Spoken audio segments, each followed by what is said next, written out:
Hi, this is going to be no frills and kinda off the cuff, so excuse me if I'm a bit clumsier with my words and so on than I normally am. I want to talk about the Ed Piskor suicide. I don't actually want to, but I think it's imperative that we do talk about it, and I think he should be mentioned and remembered in the same breath as Alec Holoka, the game dev and musician who killed himself under somewhat similar circumstances. I feel like I have an obligation and a duty to talk about it and to relate my perspective and my experience as someone people have actively tried to cancel for over a decade at this point, and as someone who has nearly done what Alec and what Ed did. Because of that, I'm hesitant to use the word, but I think it applies here. Harassment. I don't think it's my place to talk about, the hard and fast specifics of any of these cases. But I don't want to make it about myself. But at the same time, that's a safe way to talk about the issues that are involved. And to give my perspective and to lend some weight to the discourse on this event. I know that Ed's suicide, or perhaps more appropriately murder, has become a lightning rod because of the accusations that were being made around him before he did take that step. And believe me, those specifics from a European's point of view seem kind of stupid, inappropriate behaviour, but not illegal over here, not that serious. But I appreciate that, it's a bit of a lightning rod, and lines have been drawn. But we shouldn't let that obscure the fact that someone is dead. So what is it like, then, being cancelled? Why would someone kill themselves over some petty online bullshit, right? It's just words on a screen, turn the computer off, as Tyler the Creator would say. But this kind of thing, I need you to understand, it isn't trolling. Trolling is insincere to get a rise out of somebody, yeah? Trolling is going on to an anti-abortion forum or something and starting a fight, right? That's trolling. Trolling is insults that have nothing to them. They're insincere. Yeah, it is just to get that rise. And I think most of us at this point who've had any experience whatsoever with the internet, which is most people now, I think we know the difference. We should stop pretending that there isn't a difference between trolling and this kind of thing. This isn't banter. It's not playful trading of insults. This is cult shunning. I've described it as this more and more over recent years because that is the degree of what we're talking about. What Jehovah's Witnesses do when someone gets too far out of line, what Scientologists do when someone gets out of line. They set out to completely cut them off from their friends, their family, their community, everything that they have known, and to cast them adrift into the world, and they seek out to ruin their reputation, ruin them legally and in every other way that you can think of, right? And that is the closest thing to what this is. Now, I didn't really prepare anything for this. I'm trying to speak from the heart to you, but I did look up some things about shunning, and these couple of passages stood out. So, in 2003, psychologists from America and Australia collaborated in a broad study examining the brains of individuals who were shunned from group activity. They used fMRI technology to do so. And doing so, they determined that when people are excluded or ostracized from a group, they experience pain, and not just emotional pain. The same parts of your brain that alert you to physical pain from being stabbed or punched or whatever, these same parts of the brain light up when you are ostracized, when you've lost something so fundamental to you like this. And our brains experience these levels of pain to the same degree, right? But there's not really anything you can take for this kind of pain. This and other research tells us that on a psychological and neurological level, what they call social violence and physical violence are very similar. And as a result, it becomes less hard to understand that shunning is associated with all kinds of bad mental health outcomes, right? Anxiety, depression can aggravate or create other mental illnesses, and the stress can create physical illnesses such as ulcers or problems with the immune system.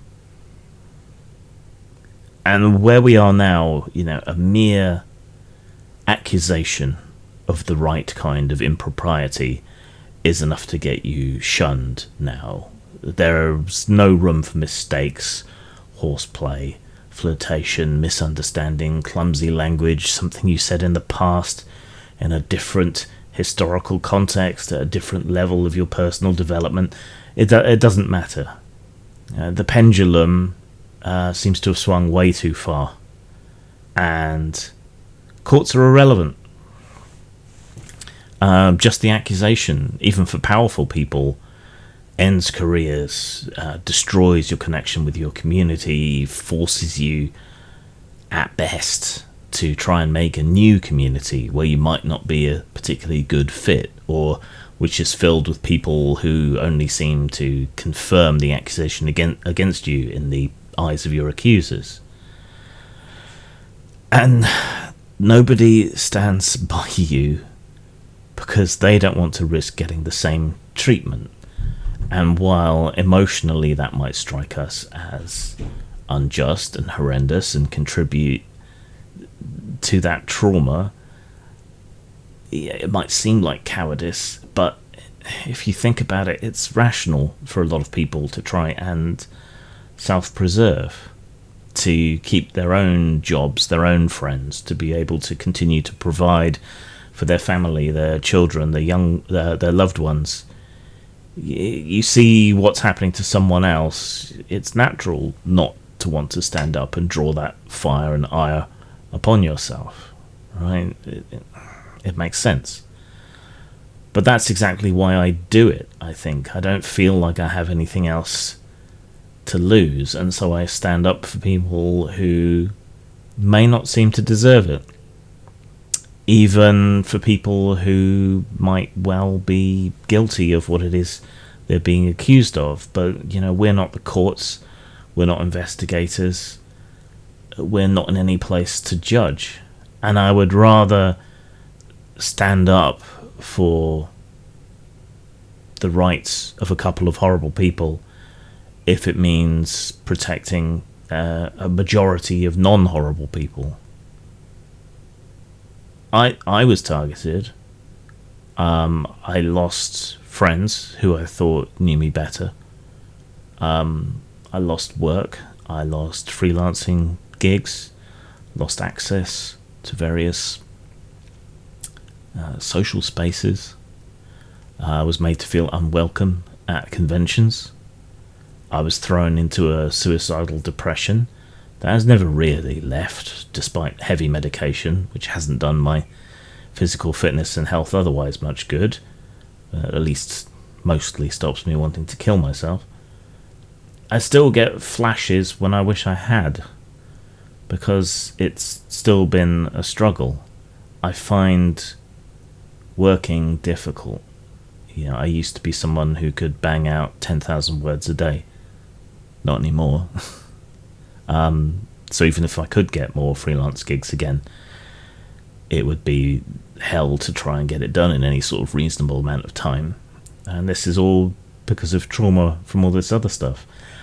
It might not seem like it, but I find putting myself out there difficult, believe it or not. Every video, every new product I put out is an exercise in resilience, and overcoming fear and living in anticipation of those negative messages, hate or warnings that people put out about me every time I do anything. This all comes along. I just don't necessarily let you see it all. And it never relents. It never goes away. It doesn't matter to anyone past a certain point, or at all, why you said or did something, or whatever mitigating circumstances or misunderstandings there might be. You are branded with the scarlet letter forever, and it keeps coming back up, and it doesn't matter how much effort you expend refuting whatever it is you've been painted with. It doesn't make any difference. It doesn't matter if you win cases in court. It doesn't make any difference. The courts, the legal system, all the checks and balances that we have to ensure justice is all gone away. There's no escape. And that can feel and seem hopeless, because it is hopeless. How are you supposed to face down dealing with this extra difficulty, these concrete overshoes, for the entire rest of your life? Nobody has the slightest hesitation or compunction in sabotaging you forever with the accusations. And the longer and more widespread the lies are, the less it matters to people that they're lies. And most people will just take it for granted that what they've been told about you is true. And I can't help but wonder if I had done what Ed and Alec have done, whether anyone would have remembered me in the same breath as these men should be remembered, or whether my death would have made any difference.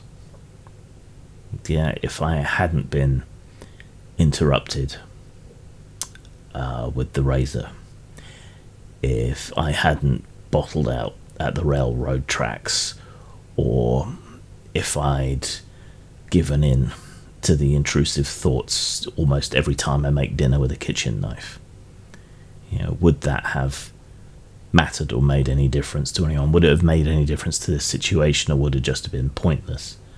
Would all I was doing would be escaping the pain and the difficulty of it? I don't think it would make a difference, and I don't think I would be remembered. I don't have the profile that either of these men have had, and they were hardly stars either. So I'm determined not to forget them. I don't think that these two deaths are going to change anything, and we have no idea just how many other suicides are out there with similar circumstances, or different circumstances, equally unjust, that we just don't know anything about. I would likely have been forgotten quickly, a footnote. Death is probably the biggest statement you can offer, the biggest argument you can make in your life. And these guys are going to be forgotten, swept under the rug, or their deaths are going to be taken as tacit admissions of guilt, because after all, why would you kill yourself if you hadn't done anything?